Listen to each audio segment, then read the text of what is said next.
अस्सलाम वालेकुम। आप देख रहे हैं वर्ल्ड टू द न्यूज़। खबर शामिल करते हैं पंजाब से। मोहम्मद उस्मान सुलहरिया की रिपोर्ट के मुताबिक गवर्नर पंजाब सरदार सलीम हैदर खान का किला जीए सिंह में अवामी जलसा से खिताब। लोगों ने भरपूर जोशो जज्बे से गवर्नर पंजाब का इस्तकबाल किया। अवाम ने साबित कर दिया कि भुट्टो जिंदा है और अवाम आज पीपल्स पार्टी से मोहब्बत करती है। पीपल्स पार्टी जब आती है वो अपने वसाइल का रुख कमज़ोरों की तरफ, किसानों की तरफ करती है। गवर्नर पंजाब ने मजीद कहा कि रिकॉर्ड तरक्याती काम करवाए जिसका रिकॉर्ड आज तक कोई नहीं तोड़ सका। अगर हमने पंजाब को आगे लाना है तो पीपल्स पार्टी को आगे लाना होगा। गवर्नर पंजाब ने मजीद कहा कि चेयरमैन बिलावल भुट्टो जरदारी ने पाक भारत जंग में मुल्क का भरपूर दिफा किया। पीपल्स पार्टी का किसानों और गंदम के मसले पर दो टोक मौकफ है। आज सबसे ज्यादा किसान पिस रहे हैं। गंदम की कीमत और खरीदारी के निज़ाम में खामियों ने काश्तकारों को दीवार से लगा दिया है।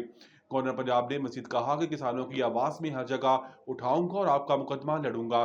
किसानों ने खाद, अद्वियात, डीजल महंगी खरीद कर फसल काश्त की है, इसका मुआवजा भी अच्छा मिलना चाहिए। मैं भी किसान हूँ, छोटा जमींदार हूँ। किसानों के लिए गवर्नर हाउस के दरवाजे खुले हैं, कोई टाइम लेने की जरूरत नहीं।